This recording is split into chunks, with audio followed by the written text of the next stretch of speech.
Good morning. Welcome to Flat Earth Early Bird number 1629. I'm your host, Arwin. And before we start the show, please don't forget to share it on any platform you deem fit. And if you haven't already, subscribe to my channel and hit the bell notification so you know when I'm going live, which is normally 1 p.m. Amsterdam time in the weekdays and 2 p.m. Amsterdam time in the weekend. And please also do support me through the PayPal and the Patreon. That'll be much appreciated and really needed. Because, yeah, I'm a little late today. I had to get some groceries before the show. And, yeah, and besides, like, the sun, like, I kind of have to, like, wait until after 2 when it's this hot. Because when the sun still hits the wall here and it's this hot, it's really kind of unbearable. Which of course was no issue yesterday or the day before because I started at 2 p.m. Right? Because after that point it's much more doable, but yeah, so that's why I'm late.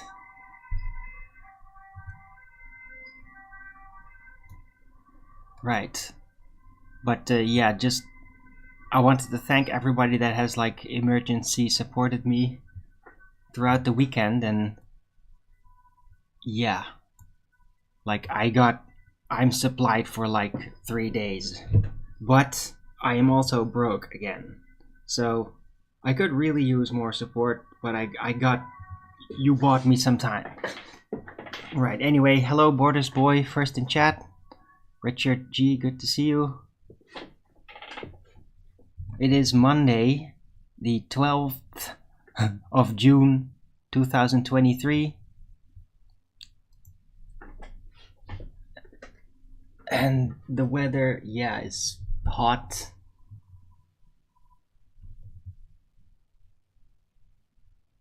Like typical moist clouds.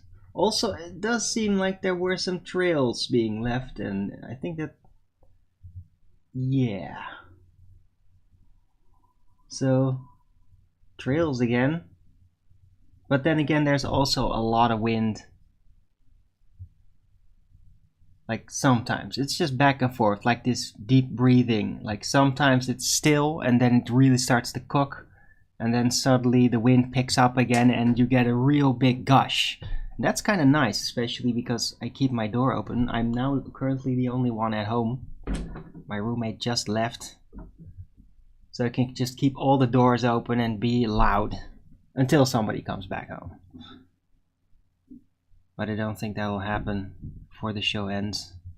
Right, birds are enjoying the water a lot because it is hot. Plants are doing great.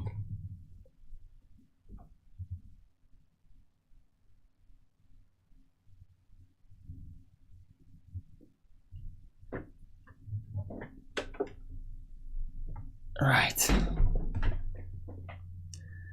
So I'm all stocked up. I got a Gusto energy drink here. It's really nice to have a bit of greens. Got some new greens too, because these are getting really starting to rot.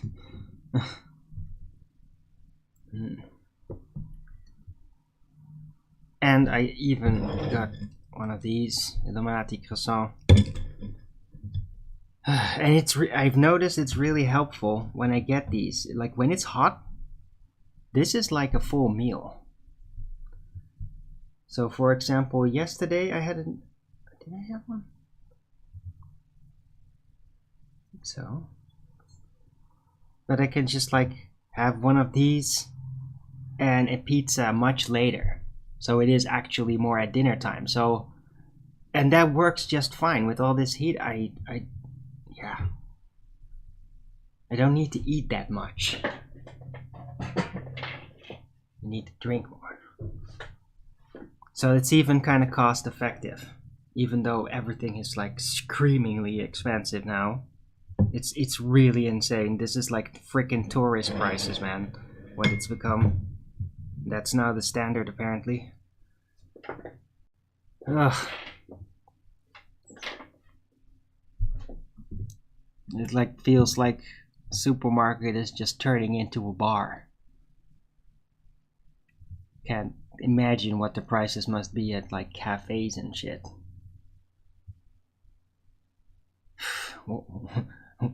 Whichever one of them were left, if you know what I mean. Because like the cafes, cafeterias had a huge lockdown burden in 2020, like really bad. And a lot of them permanently closed. Well, you remember that, probably. Anyway, hello Oz, good to see you.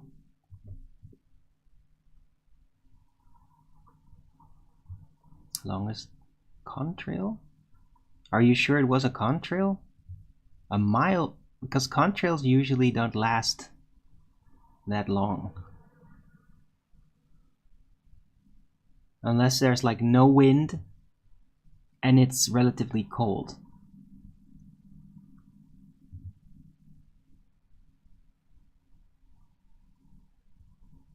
Video. Okay, Richard G. Interesting. Hello, Cleary. So anyway, yeah, today's gonna be either a shorter show or I'll just keep going because I saw the special after show recording that Nathan did while I was gone. I don't know which day it was, whether that was Thursday or Friday. Probably Thursday. But that was just like he was. It's weird, man. I mean, he's defending me, but in an elegant way, but not.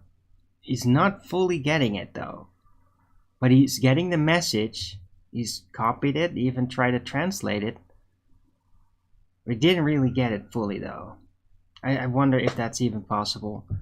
But man, Neil just went off like a freaking maniac. I mean, that was sick. He went off in the chat too while I was there. He's like, there's something really wrong with him, man.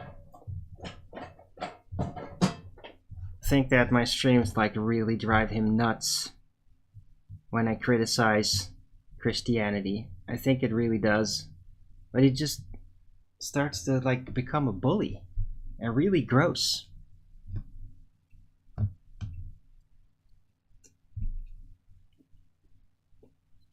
And it just makes me feel like FED is not really my place to be. It's like this I'll just call it a Christian camp is on my ass all the time. And they're like keeping a record of every behavioral crime that I have committed in the past against any of their Christian friends. And then whenever something goes wrong again or I get pissed off at one of them, they bring it all back up like it's some kind of criminal record. It's really... I seen this before, man. Fanatical group behavior. This sort of shit happened to me in school.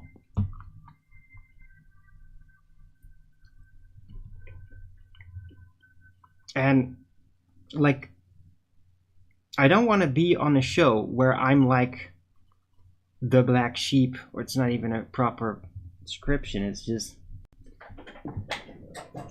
where I'm like second class, where I'm being treated by other people as second class, when I never treat any of them like that. I get angry sometimes. I might even insult them in the moment, right? But I'm never like talking shit like that, like Neil does.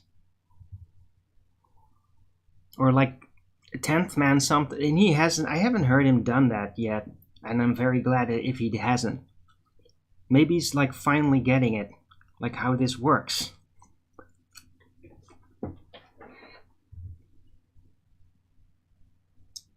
But I mean,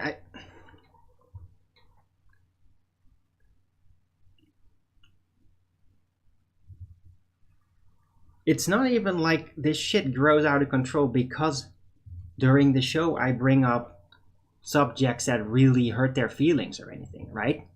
I mean, I do that on my own shows perhaps, but for example, that rant yesterday against Christianity, that wasn't like in any of that part. Just let me clear that up. You might think that, but not any of that part was actually a projection based on Neil or 10th man. A little bit of flatsoid though, because that is basically what ignited that situation, but not against the others. I don't blame them individually for that thing they're all doing, and they seem to be thinking it's normal to do that among each other. They're teaming up with it, and I don't blame them personally. So if they're going to be watching and not commenting on my show, not telling me they're watching, not participating in the chat, don't think that it's when I get really insidious or something that it's about you. It's not about you personally, or even something specifically you've done, unless I mention your name, right? The identifier moment. And every time I do it with like a disdainful expression. That's how I do it. You should know how I work in that sense. So don't take it so damn personal every time I get pissed off about somebody.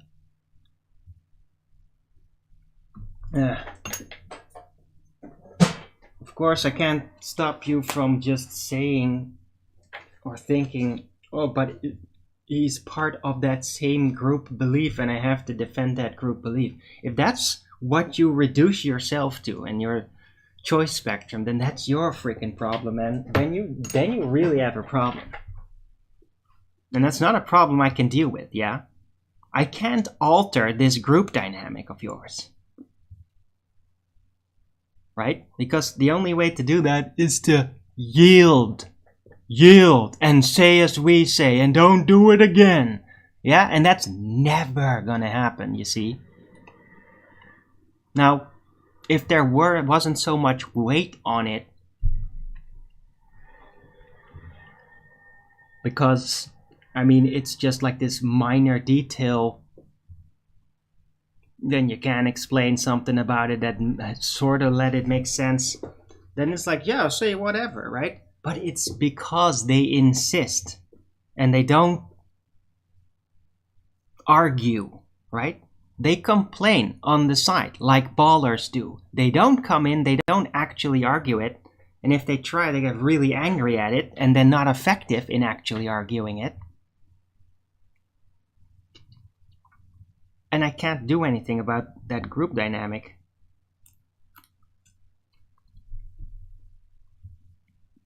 And, well, perhaps Nathan needs to do something about it. It is his choice, man. I'm just kind of sharing, like, I can't hold on to FED when there's constantly this group bullying happening from a faction within the show. I can't deal with that. It does great harm to me, which was kind of proven, I think. Yeah? I don't go foaming at the mouth angry for no damn reason like that. And I explain every detail of it.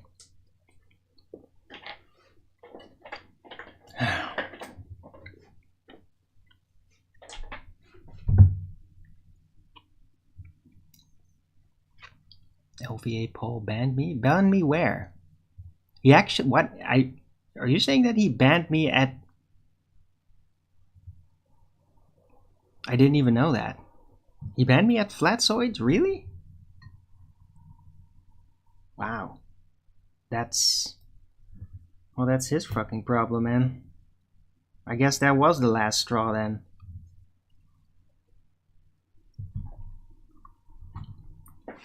Just the zealot hangout. Oh, Christ is God. Muslims are evil. Ugh. Deranged. Satanic. Yeah. Islam's the closest thing we got to Christianity, as it should be. Not perfect, of course, and it's culturally not really adapted to the West. But, yeah, they're all doing it. It's like they're all sort of like in this Alex Jones narrative mode. Because he does it too, except he holds on to the globe. So it's like that same thing. Same setup. Except, not globe. It is flat though. So it's like the flatter version of like InfoWars. And it's pitiful. And pointless. All these stupid rants are like, oh, a Muslim went out and attacked people. Really horrifying. But like, what? Why would you call that a Muslim? What do you think actual Muslims and representatives have to say about that?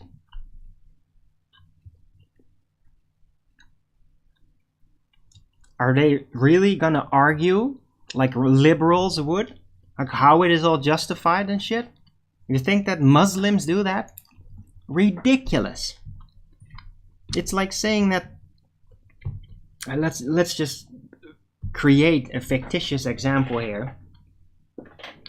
It's some a Catholic family in Mexico or something, right? There's a lot of Catholics there, but they are kind of wild. They are weird, hybridized with their own folk beliefs, and there's like death worship and shit. It's weird.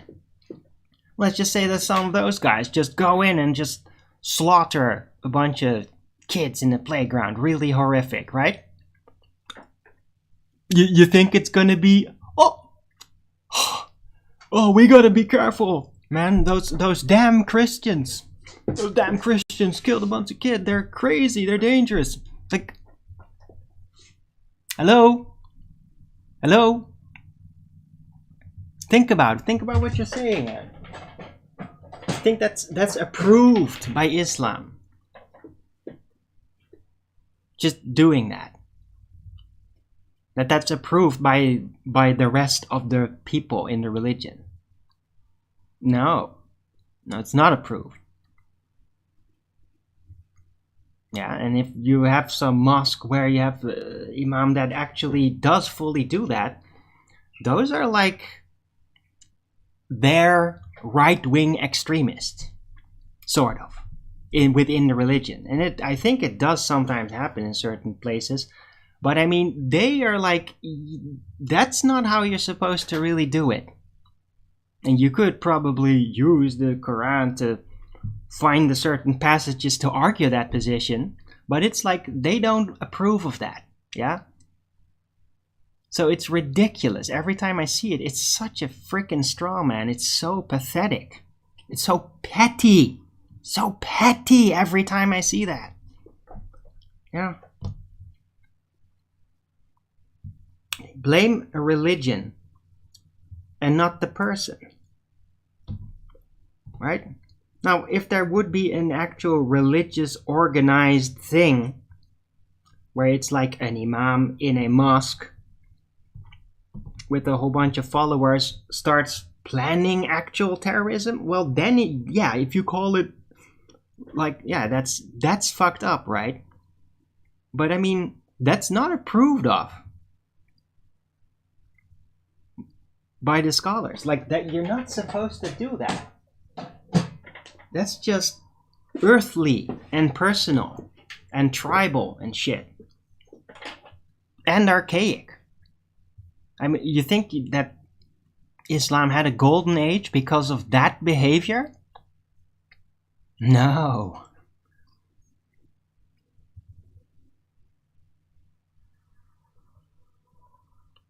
Anyway, it's all pointless to listen to that shit. It's such a scapegoat. It's so petty.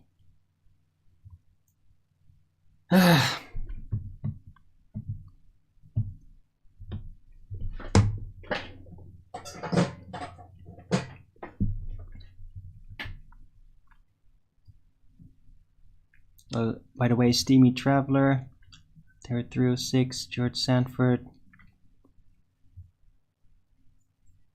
Borders Boy, Aries 106.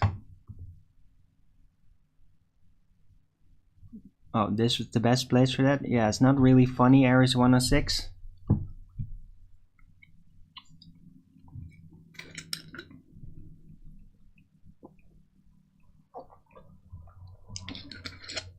Well, Borders Boy, don't get too enthusiastic. I mean, I'm not just gonna like let it all burn or something, okay? I don't want FED to go away. I learned a lot from it. I'm a part of it. Longest lasting member, okay? But there is a social problem within it. There's a factions forming. And there is like strategically disruptive behavior from faction to faction, and that's happening. So it's like there's internal politics happening, and I do not fare well with that. I don't want to handle that. It's that kind of shit that makes me actually blow up, because it makes people treat you very unfair when I mostly just care about the technical clarity of argumentation. Right? I don't care about this frickin' political struggle they've conjured up between us. I don't want to be part of that. It's up to Nathan, right? I mean, he's the show host. It must be a difficult predicament to have this. But yeah.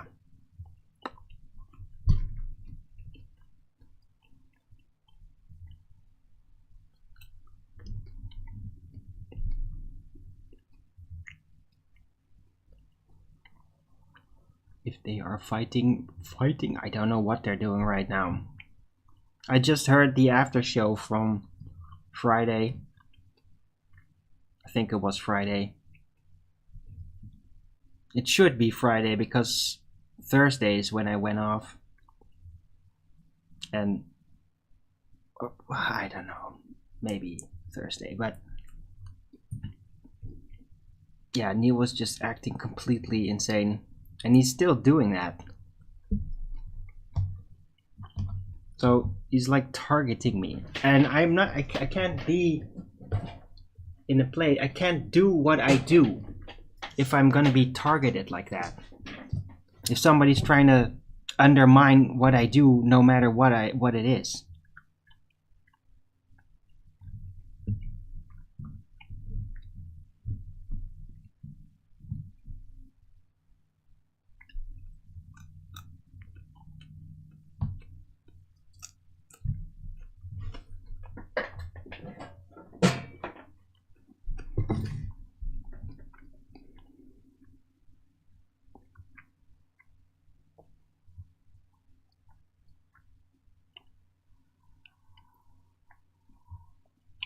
Okay, Borders Boy, that's enough now.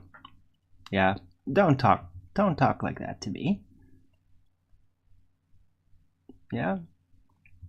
You're not just gonna create this rift, okay?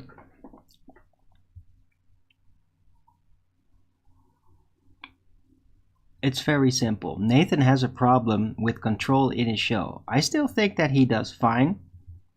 Although over the years I have spotted like a trace of arrogance within his composure. Overall, not just me or something, but overall. And a bit of like carelessness on a social level, not on a technical level. He's been very like obsessed about that. But on the social level, it's a bit of carelessness sometimes. And that is worrisome, and I feel that he's losing control over the show. And it's been kind of growing for a while. And every time I try to actually do something about it, everybody attacks me, and then Nathan doesn't put a stop to it.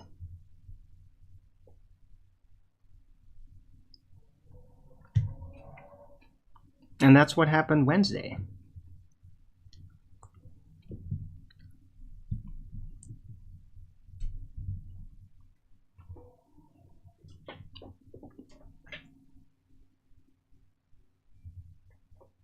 What the? Dude, please, I don't know what you're saying, Ohar. That's not a proper sentence.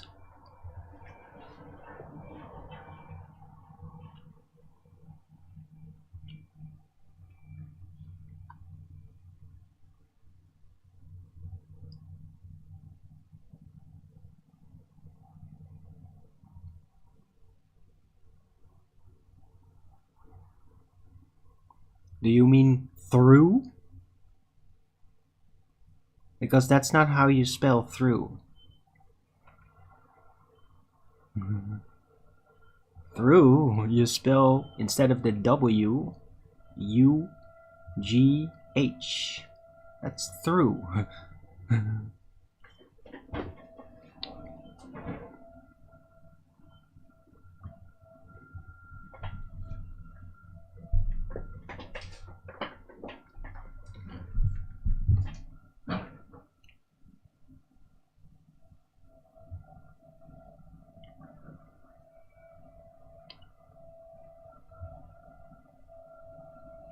A trace of arrogance? Oh, Aries 106. Yeah, share your pain.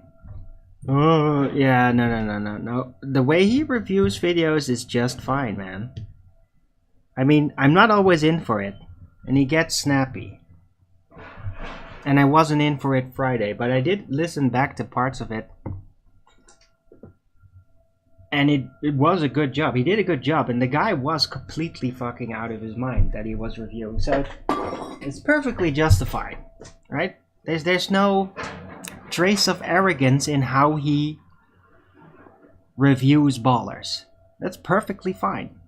I like that. He set a standard for that. Yeah, that's not what I was talking about. I'm talking about traces of arrogance and carelessness on a social level. Control over like social control. That's what I was referring to very specifically. Now, the way Nathan does the flat earth side of the show is, well, he set a standard for that, okay? He's done very well, and he keeps improving, and yeah, it's a bit cold sometimes because he gets very fanatical about it and kind of like throws everything else out. And I don't like that, but I mean, if that's what he thinks he needs to do to maintain his standard, then sure, go ahead. But I'm gonna do my thing on my show, okay? You're not gonna stop me. And neither should anybody else. Right? But of course, as soon as there's like real claims, official claims, or scientific related claims, well then yeah. Very strict standard. That's why I'm very precise with what I explain.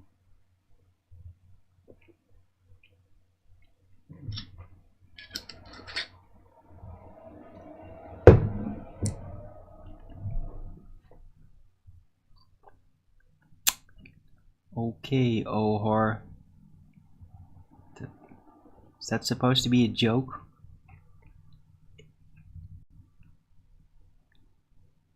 Oh yeah, Borders boy, I'm sure you would. Solo, yeah. Yeah, go ahead. How's that solo run working out for you, Borders boy?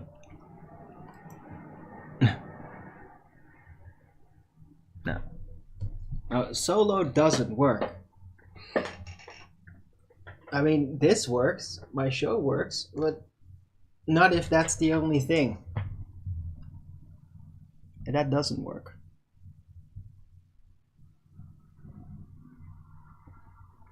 If I have no entangled activity out there, then I won't really develop my knowledge much further. I will refine whatever I've already got, but yeah. I need to be around other people doing things on the same level.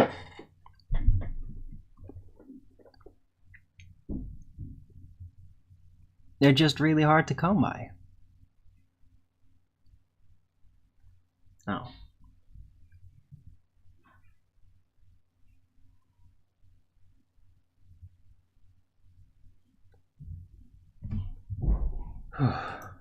Man, time is flying. That half hour went by like it was 5 minutes.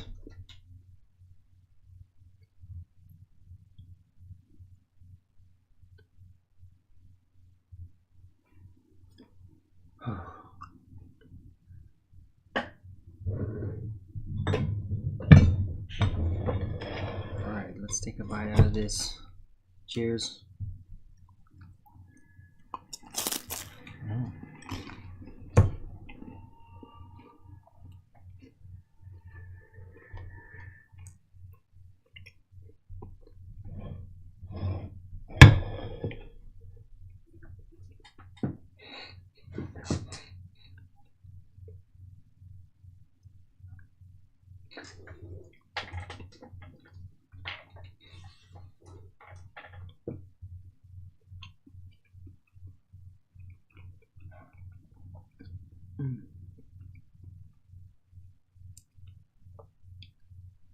Oh, hello, Blue Pill Evolution. Didn't see you there. Good to see you, man. How are you doing?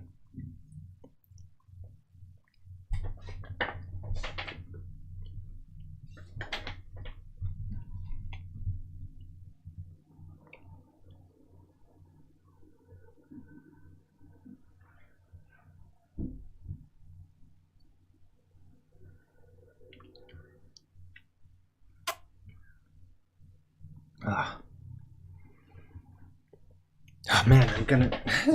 Why do I still have my freaking shoes on?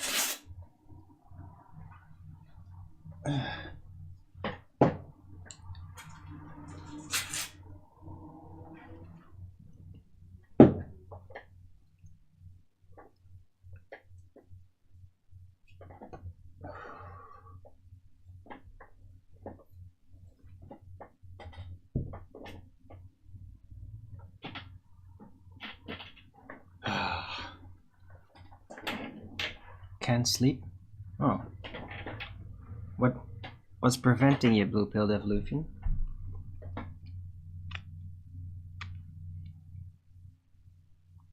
Are you having irregular sleeping rhythm, or is something shocking or demoralizing? A recent impact keeping you up? Like, what's going on? Drank too much coffee?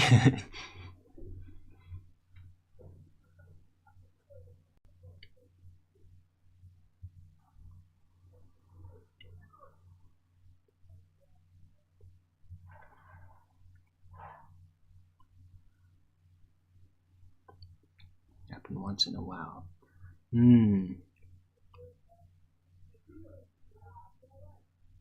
Right.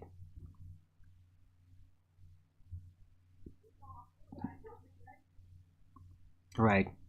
What you could do, if that's something that you typically, if you're like into sports, if you're like restless in the middle of the night, sometimes what I do, if the weather is right though, it's just in the middle of the night, like go out and just jog.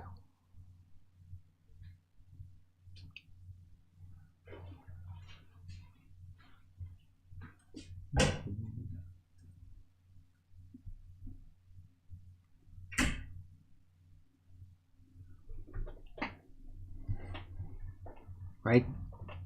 I mean, a good exercise and like fresh air, and I mean in the middle of the night it's going to be very fresh.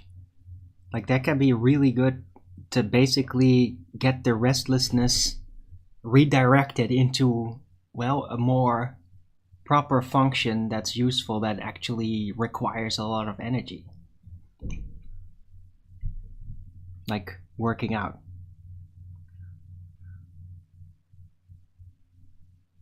Drank a small bottle of kombucha. Okay.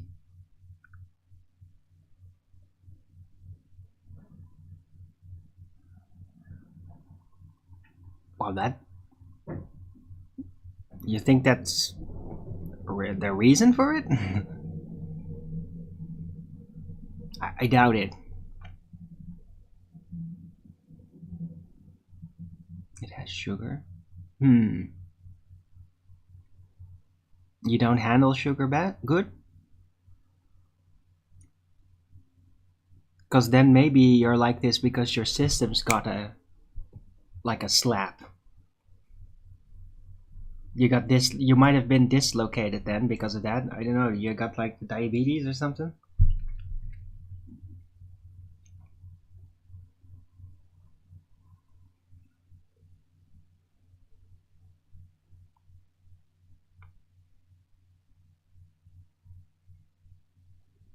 I mean, it could just be just something that periodically happens, right? Not just because of something that you ate or drank. You do have diabetes. Right, then it's probably that. Then you got a system shock from it.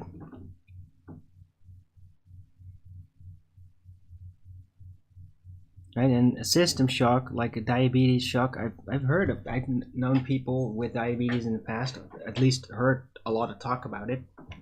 Didn't really know them, but through friends. And that, like, sugar shock, they can really like completely throw your internal system, including sleeping hormones. It can like throw it around. And you gotta be careful with that. But I mean, yeah, you should know. Yeah. But that's what I learned from it. Yeah, I try to avoid sugar as well. I mean, something like this is still doable.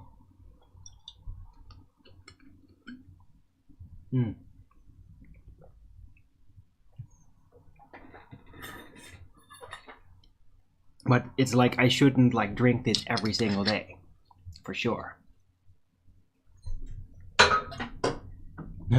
If not just for the cost of them. Don't overdo it. Oh, right, so you're not like completely intolerant to it.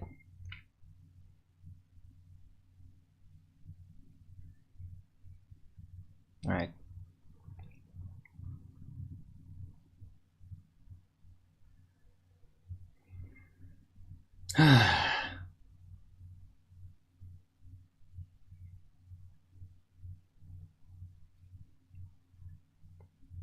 Yeah, like technically I have like diabetes risk too. Like my mother did eventually also develop diabetes. But it's also because like all that other medicine shit, and yeah. But like I used to, like when I was a kid, a freaking sugar bro. Like I was like sugar demon, sugar fiend. For real. Like, you know how there's that expression of, oh, kids turn into sugar fiends, right? Well, I was like the exemplary sugar fiend. I would go like and like go super hyperactive and like clownish and like do spontaneous comedy and like weird shit and psychedelic things, like even really young. But yeah, I don't handle it well now.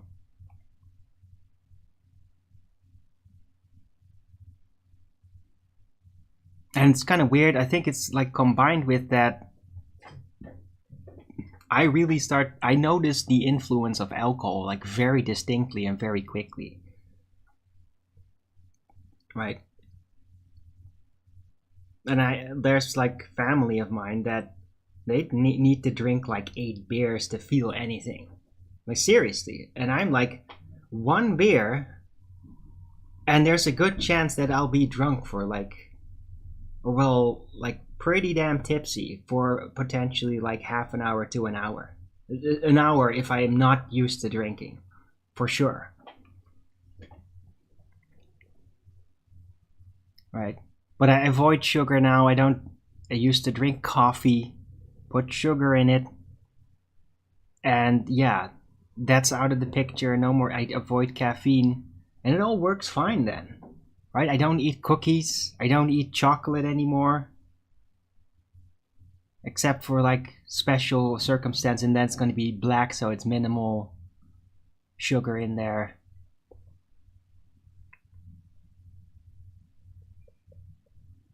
And this works great.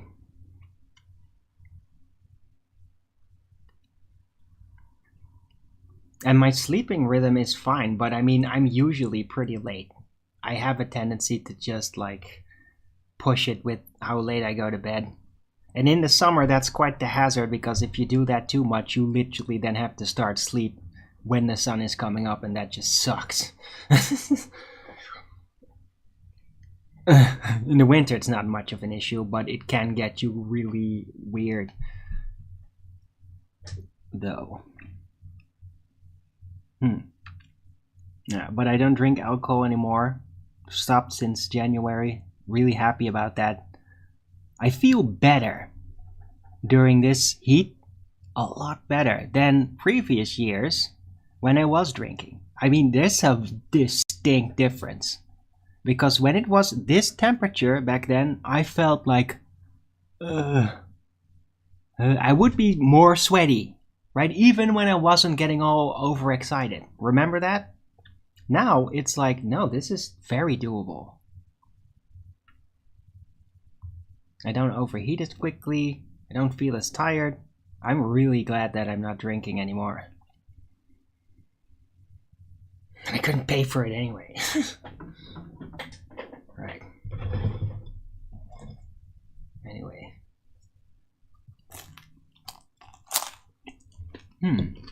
High tolerance for alcohol.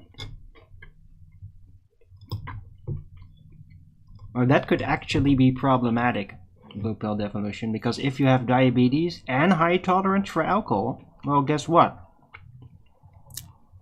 Alcohol will still break down into sugar. Yeah?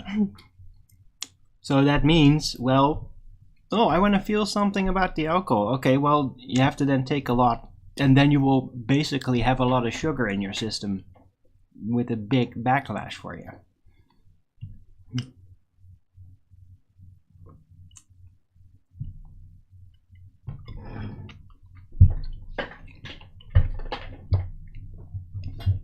Haven't had a drink in 1 year, 6 months. Well, great timing.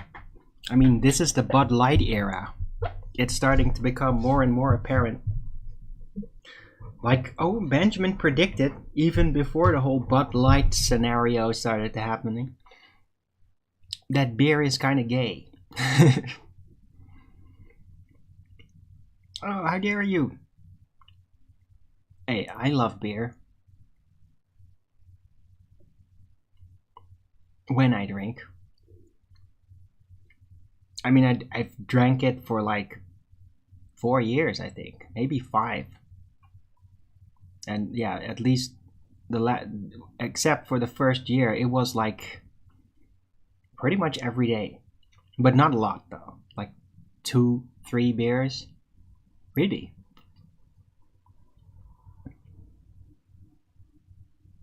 And I did like it, but eventually it did just kind of like it rearranges the available capabilities you have.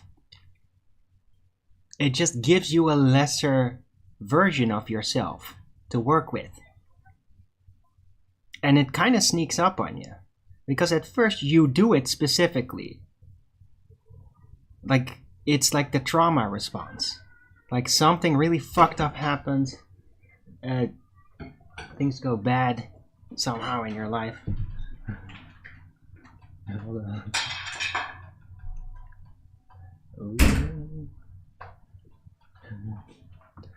roommate.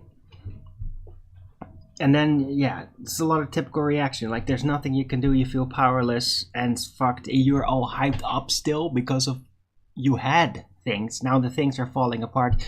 You're gonna drink, and then you're gonna lose some of that peak. But that way you don't face so much the reality of your loss in that moment. That's a very typical way that people drink in response to something really fucked up happening. Right? Like, a lot of guys, like, they have a really bad breakup with their wife. You're gonna drink for a while, probably, if you really love them. Right? Like that. Because otherwise you're just staring at the loss of it all, and it's just gonna hurt you continually, and there's nothing you can do about it. And yeah, a lot of people then drink. Problem is that you get used to it. Then eventually, like in the lesser version of yourself, which alcohol causes, you're okay with that, you move on, but then you kind of stay like that.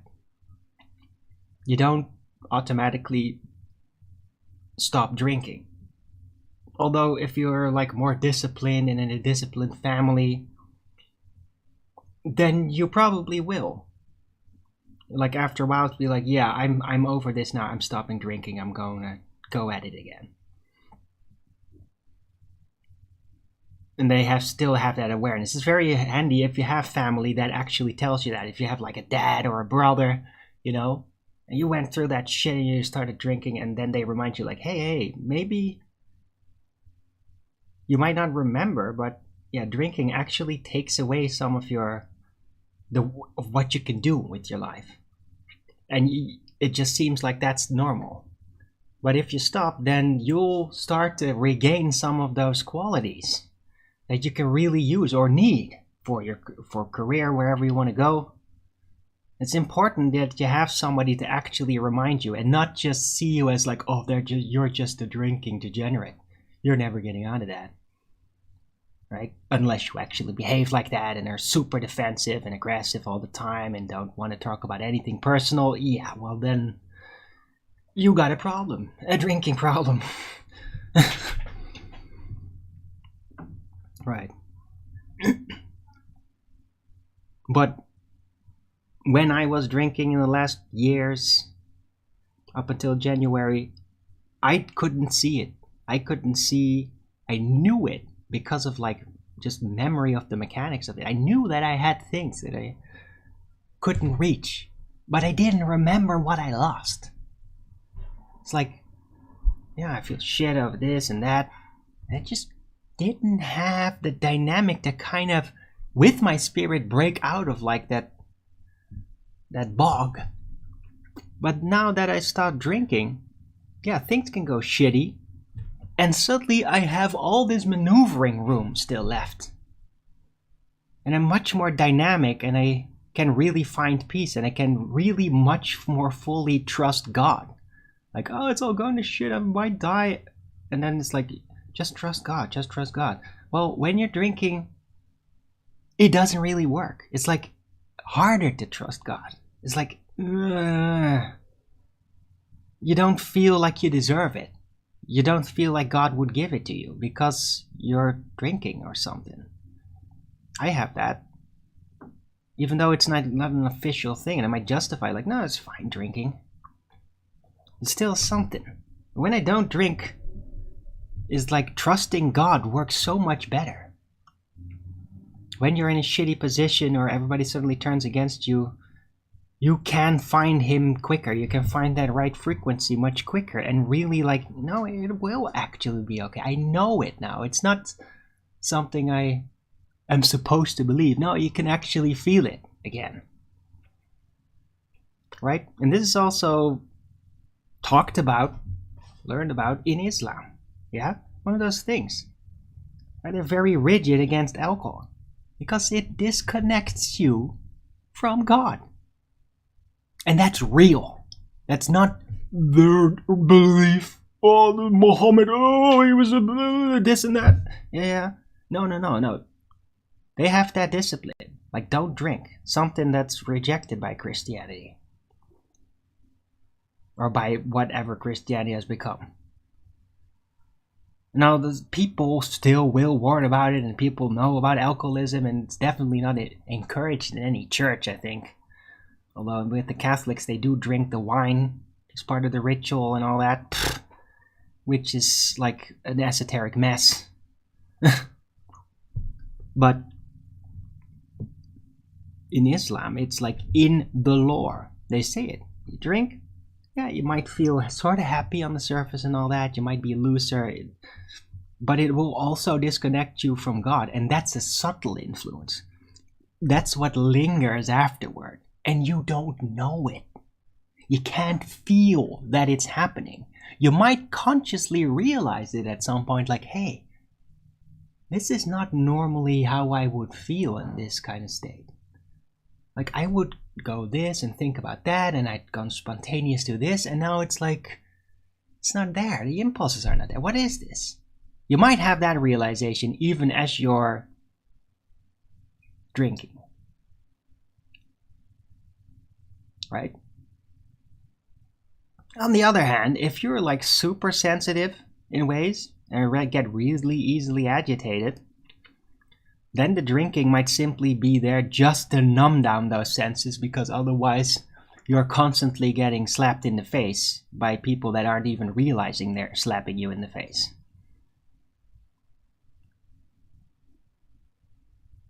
So yeah, that's also why a lot of empaths do end up drinking, just to stop that from happening.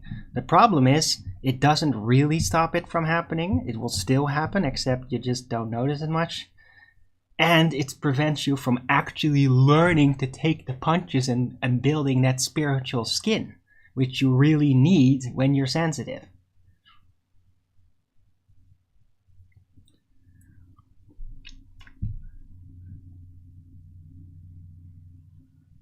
The Dionysian War. Because alcohol in it, yeah.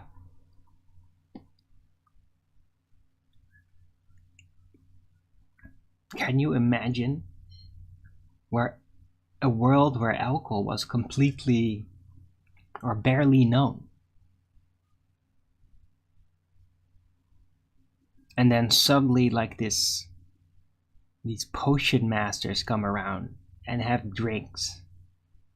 And you get all weird, and it takes away the spirit of God, and you don't notice it. But you will, especially if you don't know about addiction and alcohol addiction, you haven't seen it from anybody yet, you will get addicted to it. So it must be like a devastating influence to have a society that's completely unfamiliar with alcohol and then suddenly introduce alcohol into it on a big scale. It's devastating. Right? In India, but I mean also in the Americas. So this is like even more pushed to the forefront than like how alcohol destroyed the Native Americans. Right? It really did. Oh my God, did it do that?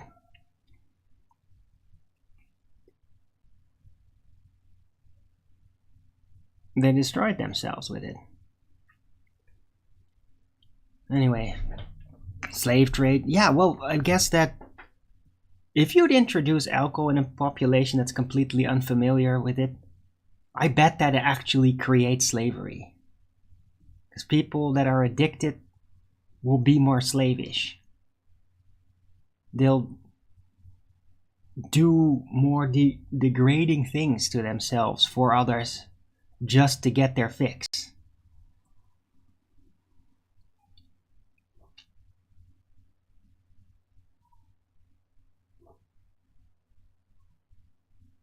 Right?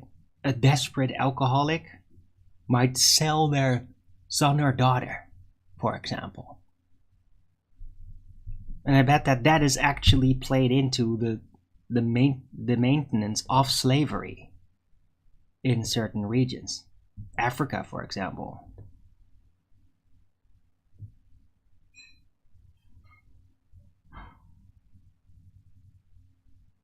Right, anyway. A strange subject to talk about, but it is worth talking about, though. right? Now, if you're listening into this and you're drinking or something, or you're like, I have a fizzy every now and then, like Owen Benjamin says, right? It's fine. Just know that there's no exception. Oh, you still can have a lot of faculties after you've just drank. Still go with the role. You're still in it. It's not going to just knock you out of whatever you're doing. But it will top off the peak of certain things. And it's very subtle. And if you keep drinking more irregularly, then you won't notice you lose it. Other people that are very sensitive and know you very well, they will notice it though. And they will probably start reminding you of it eventually, which will make you feel like an alcoholic and might create friction between you. But it does happen. Like, it happens with everybody. Like, doesn't matter like what kind of genetics you have. It always cuts off the top of your fine senses afterward.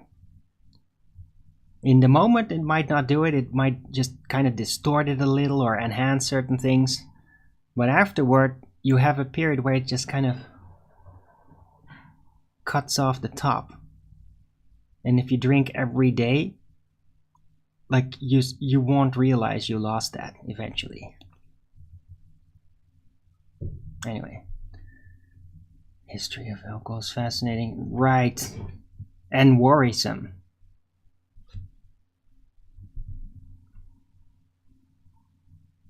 Everyone in Thailand smokes. It's great. Is it?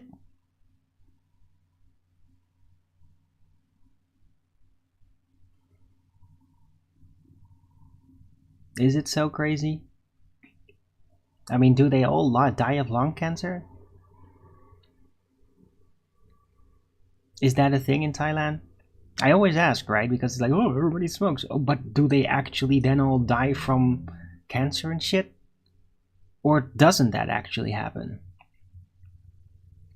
Because like they grow their own plants. I wonder. Right? Because tobacco, yeah, it might be all kinds of things that you could say about it. One thing it doesn't do is it doesn't cut off the peak of your senses. It doesn't do that for sure. Actually, quite the opposite.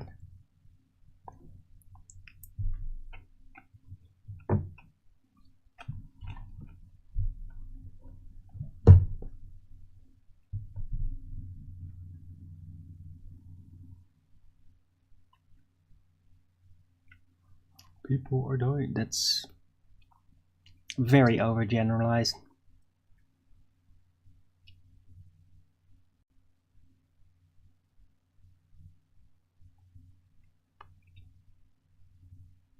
But I mean, yeah, if they're just buying cheap corporate tobacco, yeah, that will fuck them up for sure.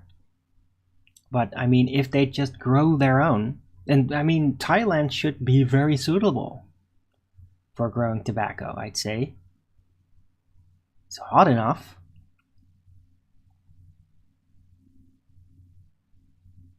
Moist.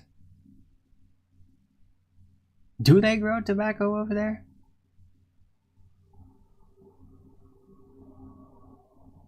Or is it like the government doesn't allow that shit? Or I don't know, man. I don't know how the government there is. All those East Asian governments are very different from the West. But I mean, if they really like smoking, then why don't you just grow it yourself, man? It's not too hard.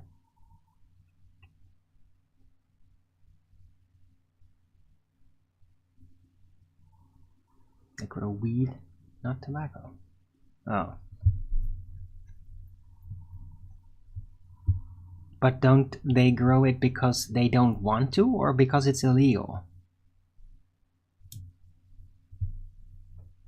Are they just being lazy?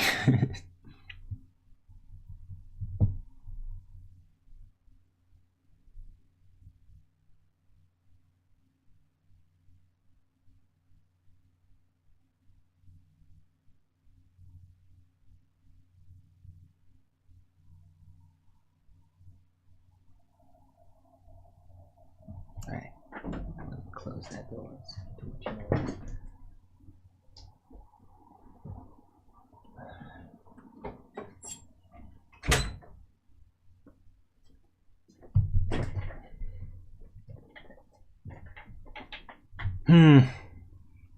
All right. Oof.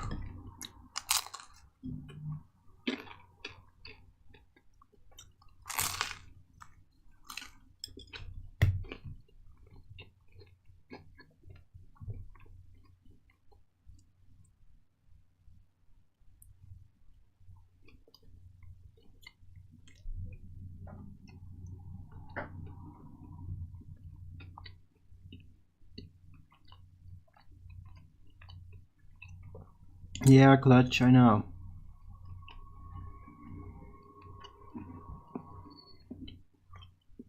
I don't think they literally add formaldehyde though.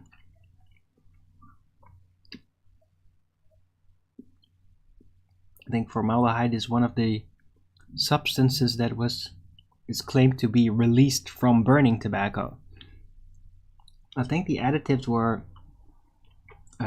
something ammonia related or something. I'm not sure.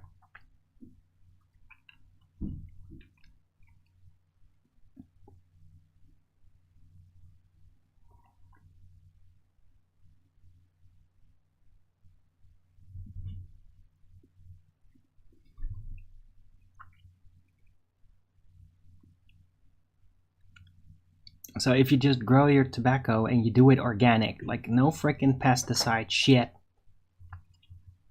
no artificial fertilizers and crap, like it should be great and should be minimum risk with the toxic influences, unless you like keep chain smoking, because then you'll just get lack of oxygen issues.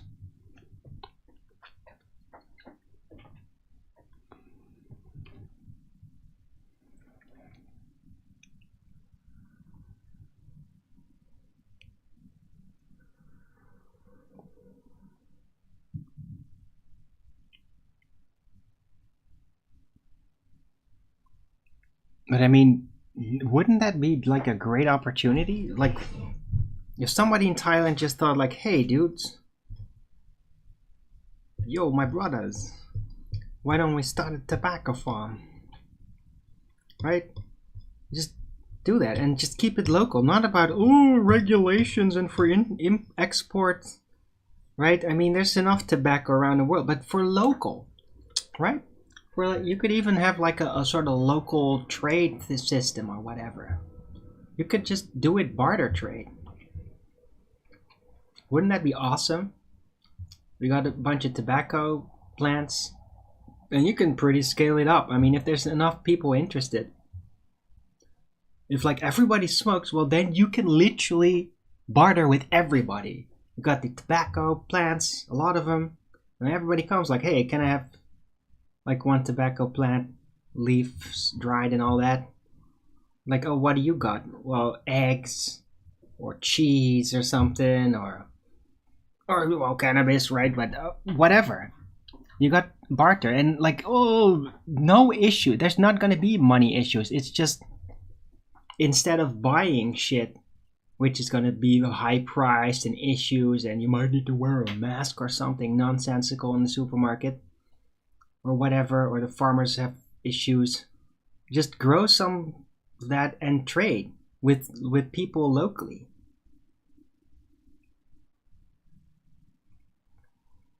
It's kind of the Owen Benjamin Bartaria way. But there, I mean, if everybody's such a smoker, then why don't they actually like just try a tobacco farm that's purely barter based, like no taxes? It's just you are just trading it, not for money, but for other stuff. Right? It's not like it's gonna rot. You just dry it and you put it in jars. All you need is just a lot of jars and ask people to return them. Or bring their, well, no, if they bring their own jars, it's not going to work. You're going to need jars and stuff for storing or some way. So it will require a bit of investment just to set it up. But it could last super long and like completely keep you out of any taxation. You might have to like supply some local thugs or whatever with tobacco too, so that they don't come and beat you up. But if you have enough plants, then I mean that shouldn't even matter. You could even perhaps sort of get their services or something out of it. Who knows? I don't exactly know how it all works there in Thailand.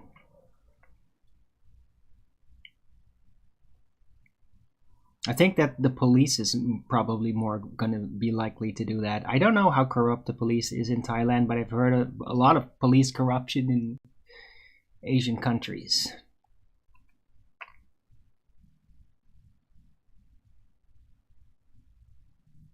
Original tobacco is hallucinogen. What?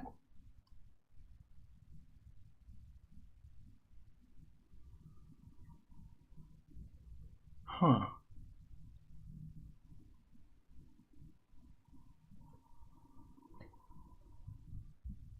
Okay. Right, anyhow. Hope you guys are enjoying the show.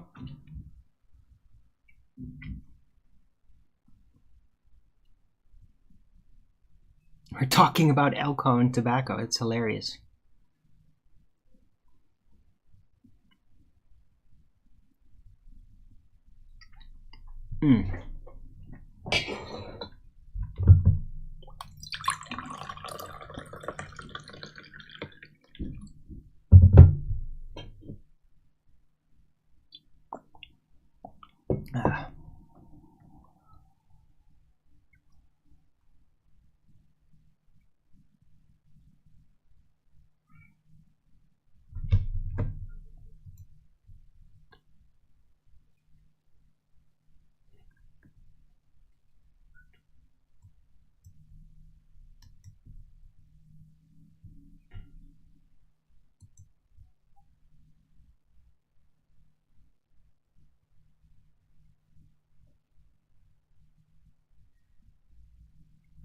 Wow, cops make wage from traffic stops. That's crazy. Right.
They're corrupt everywhere. I don't know.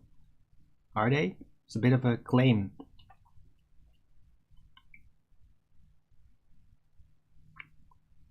I mean, they're likely to be at risk of being corrupt everywhere, but it doesn't automatically mean like every cop everywhere is going to be corrupt.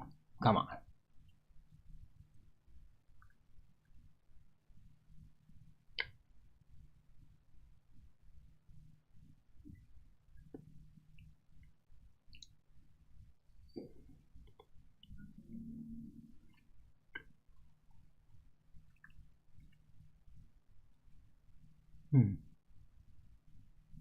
Okay, Borders Boy. I guess so. Maybe you could say hello to Eric DeBay too. But no, I'm not really planning to go there.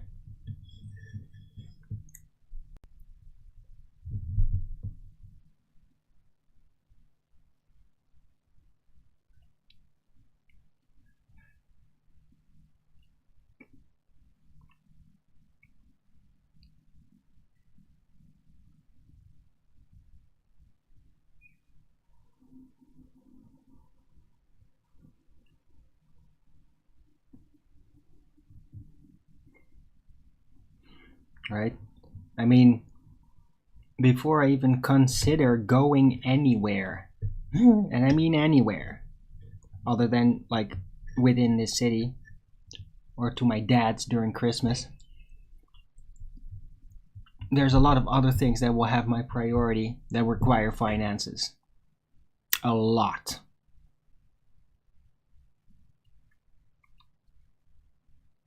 So unless I suddenly make like a giant amount of money, I'm not going anywhere.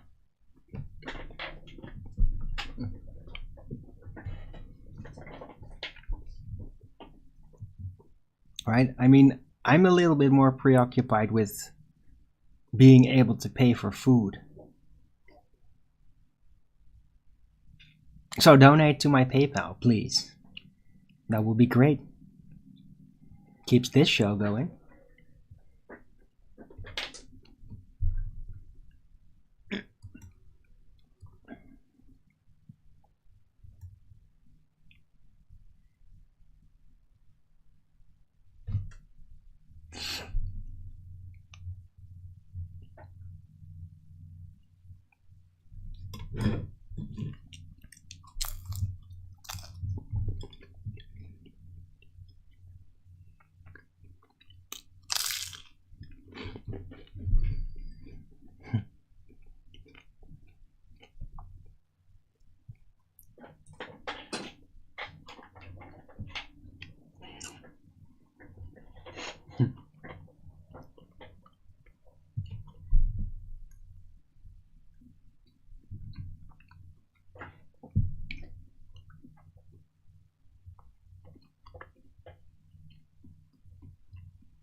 Right, anyway, thanks for the invite, Borders Boy, but I mean, I'm visiting Thailand maybe one time or something is one thing, but living there? No freaking way.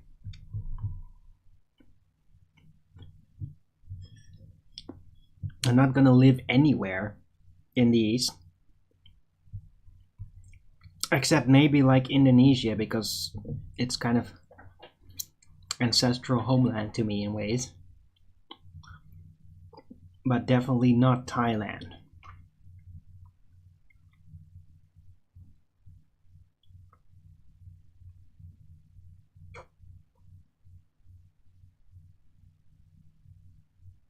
Thailand, you could, but yeah, that's cute.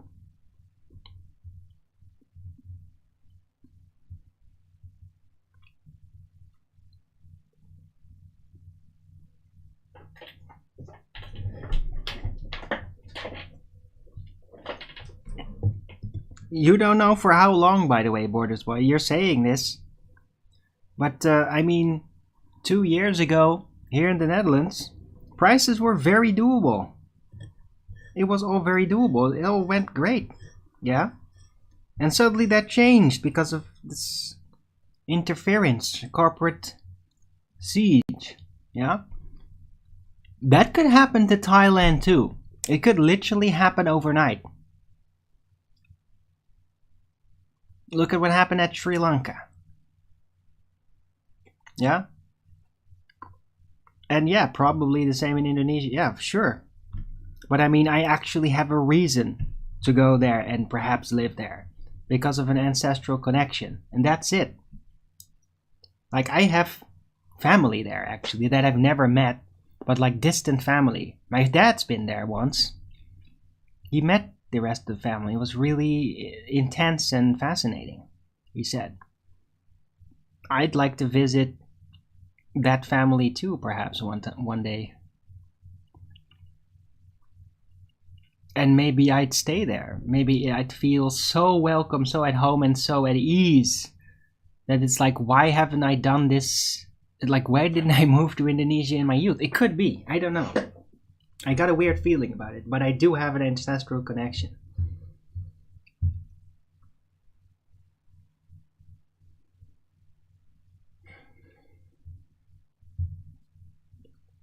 But I mean, that sort of thing is like way ahead in the future. It's not something that I see anywhere in in the distant future, or like in the more close to. So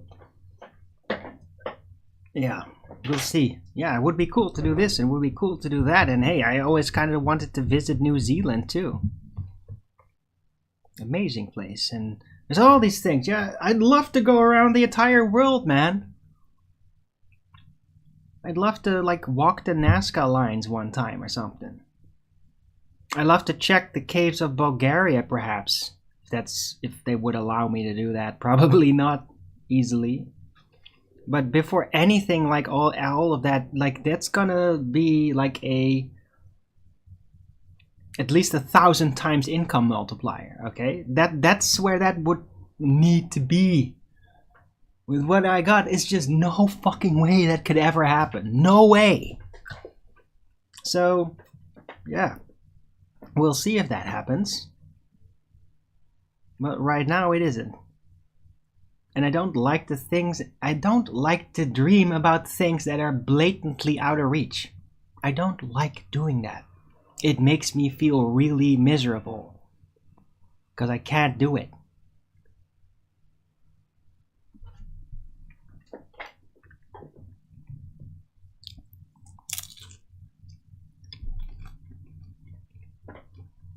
The pyramids.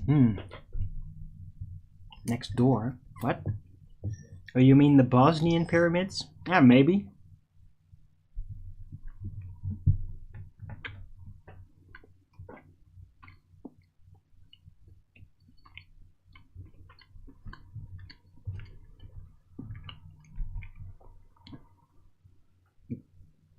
I think I also want to visit that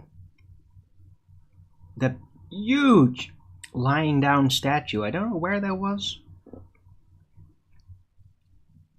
I'm not sure exactly, but there's like a place somewhere, I think in Asia,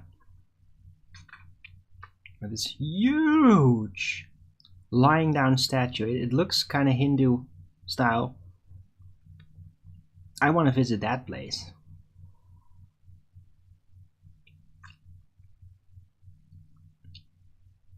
And like Angkor Wat.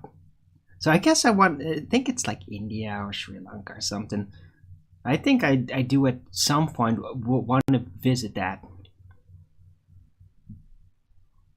The Woudenberg. Ugh. What? What are you talking about?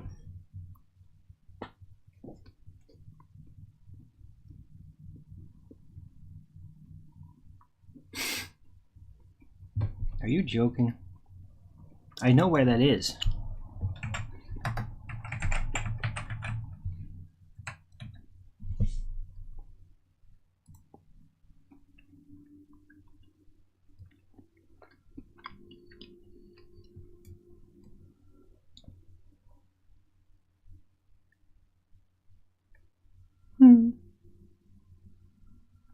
Where's this?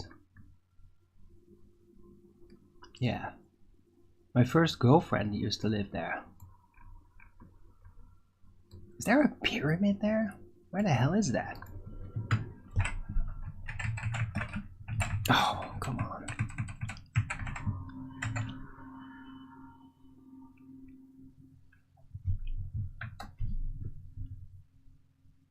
Oh, that's monument thing.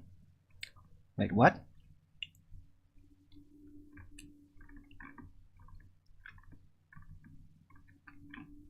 Pyramid of Austerlitz is what they call that. That's not in Woudenberg. It's...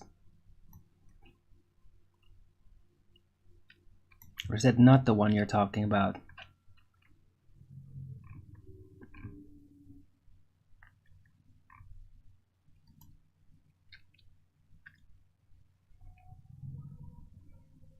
Yeah, that thing is like really freaking ugly, by the way.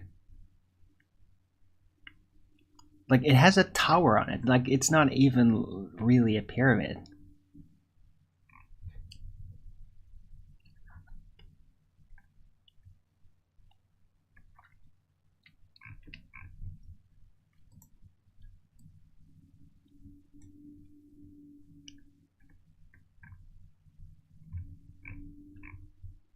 It's a monument.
it.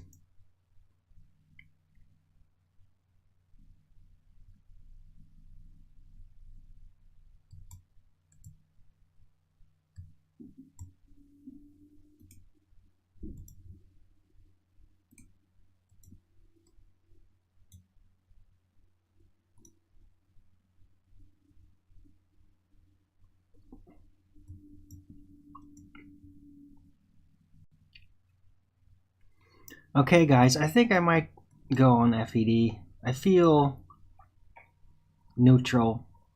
But I mean, if it's gonna be people like trying to squeeze an apology or some bullshit out of me, like, I'm out of there.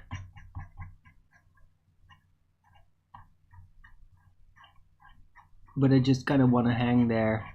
And I mean, I don't really want to continue talking about, oh, I want to visit there and there. I don't like thinking about things I can't do.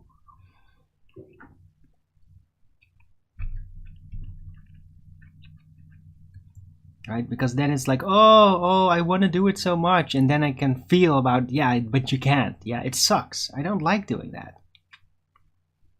So I'm going to run out the show.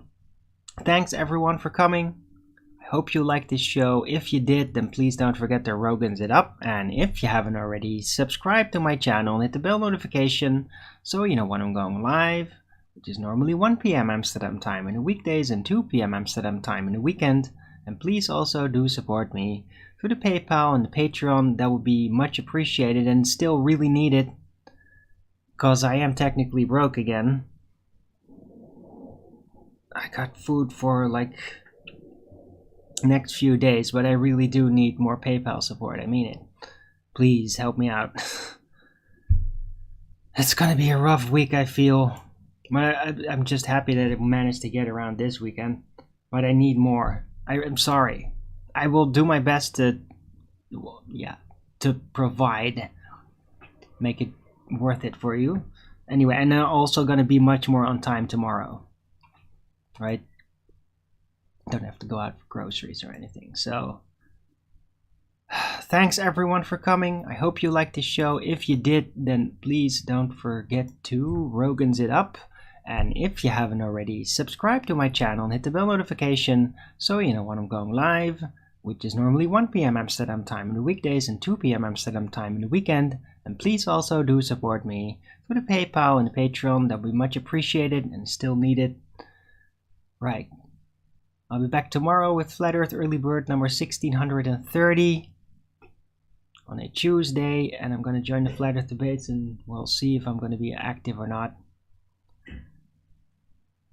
Right. So, hope to see you there in the chat. Until the next video, keep it flat.